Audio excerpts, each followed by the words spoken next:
Continuando então a nossa leitura do livro Mediunidade, Desafios e Bênçãos, de Valdo Franco e Manuel Filomeno de Miranda.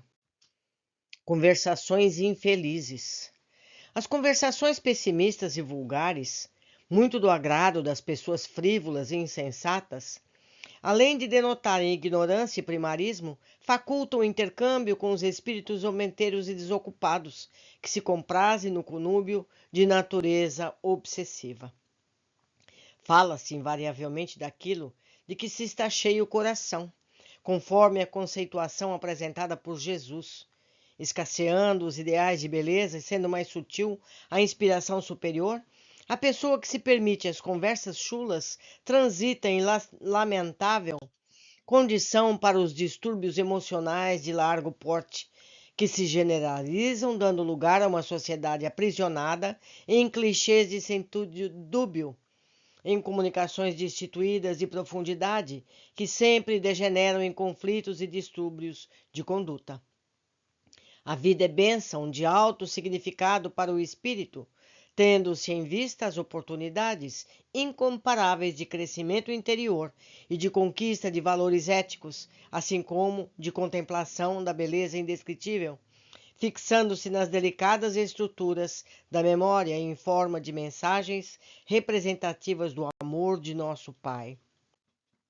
Malgrado os convites inumeráveis ao otimismo e à alegria de viver, o hábito arraigado de cultivar ideias deprimentes favorece a sintonia com as mentes viciadas da espiritualidade inferior. Torna-se inevitável a sintonia entre os seres humanos de ambos os planos da vida, tendo-se em vista a identificação de ondas, pensamentos, vibrações e sentimentos que os caracterizam. As afinidades dão-se através da sintonia ideológica e dos comportamentos mentais e emocionais, favorecendo a união em diferentes faixas do processo de evolução. Em razão disso, a mente deve fixar-se em ideias edificantes, de forma que a voz expresse conteúdos e significados de alta magnitude, vibrando em campos específicos de elevação espiritual, que facultam a convivência com os veneráveis mensageiros do amor e do progresso. Em caso contrário, quando se cultivam os morbos das queixas, das censuras, das conversações infelizes, evidentemente ocorre a sintonia com as energias deletérias que envolvem o planeta e são mantidas pela invigilância daqueles que assim procedem. A emissão da voz nas conversações é muito representativa do estado interior de cada pessoa. O ideal seria que fosse canalizada para a harmonia, a oferenda de bênçãos, o conforto moral, a distribuição de conhecimentos libertadores, a ampliação da sabedoria. Desacostumado às emoções sutis que vertem das esferas superiores, ou incapaz de captá-las por encontrar-se distanciado dos campos em que se manifestam, o indivíduo opta pela permanência nos charcos mentais, exteriorizando pelo verbo o bafio pestilento que o intoxica. Razão alguma existe para justificar-se o diálogo áspero pelas palavras carregadas de grosserias, compostas por verbetes de significação deprimente e perturbadora. Nos processos típicos dos transtornos depressivos, a lamentação, a autocompaixão e o cultivo do desprezo pela palavra constituem sintomas clássicos do desconforto moral do paciente e da aceitação de permanecer no poço em que se permitiu tombar por invigilância ou falta de gentileza. Invariavelmente, o desinteresse pela renovação interior, a submissão à situação deplorável, a ausência de qualquer esforço para entender as mensagens que o transtorno propõe, significam a entrega total à injunção penosa que o enfermo se permite. Tudo na terra é convite à luta, ao esforço de crescimento e ao trabalho de iluminação pessoal. Não existem concessões gratuitas, nem realizações destituídas de sacrifício e de abnegação. Quando se acompanha a glória que alguém alcança, não ocorrem as lembranças dos esforços empregados, das renúncias, oferecidas, dos sacrifícios contínuos durante a ação que culminou no sucesso. A visão da paisagem ridente no alto é permitida após a conquista do cume da montanha, nem sempre de fácil acesso. Aquele que se aturde nos diálogos degradantes compraz-se em julgamentos indébitos a respeito do seu próximo, em acusações injustas às demais pessoas, em mecanismos de infelicidade, deixando-se permanecer inacessível a qualquer auxílio exterior. Enclausurando-se no estreito cubículo do personalismo ferido, encontra inimigos em toda parte, especialmente onde estão as possibilidades de afeições nobres e dignificadoras.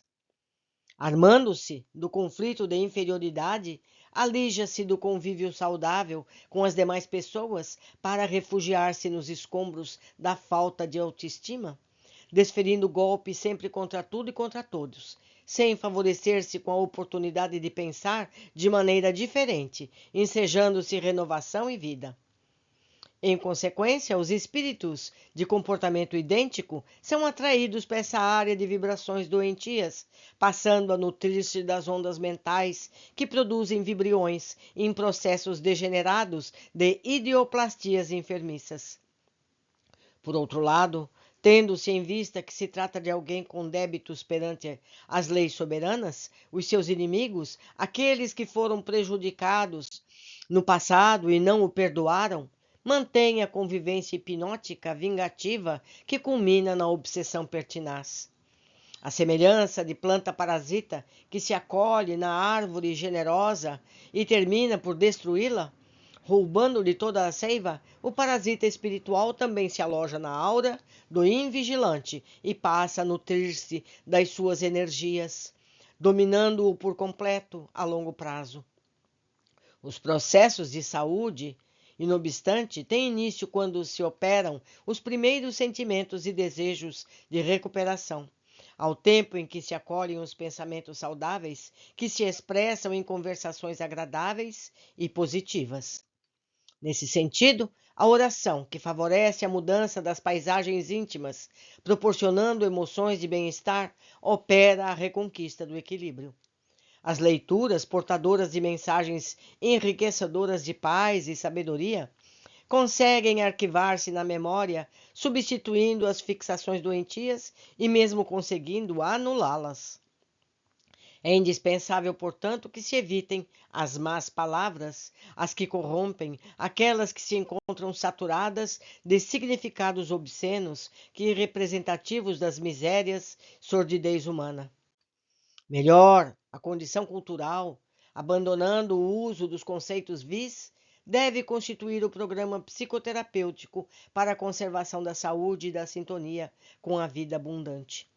Que a palavra sempre esteja carregada de vibrações de amor e de paz, a fim de felicitar não somente aqueles a quem é dirigida, mas, sobretudo, aquele que a anuncia. O Evangelho de Jesus, o incomparável tratado de bênçãos ao alcance de todos, é uma sinfonia de superior beleza, elaborada com palavras luminosas, convidando às conversações libertadoras. Meus amigos, eu acho que o capítulo foi muito claro. Aquilo que pensamos é o mundo em que vivemos. Que tipo de mundo queremos viver? Vamos tratar melhor os nossos assuntos? Vamos pensar melhor antes de falar mal uns dos outros, de criticar, de apontar defeitos? Vamos, ao contrário, pensar sempre o melhor, elogiar sempre, buscar sempre algo de positivo para elogiar uns e outros. Espero que estejam gostando e aproveitando esse nosso estudo. Até breve!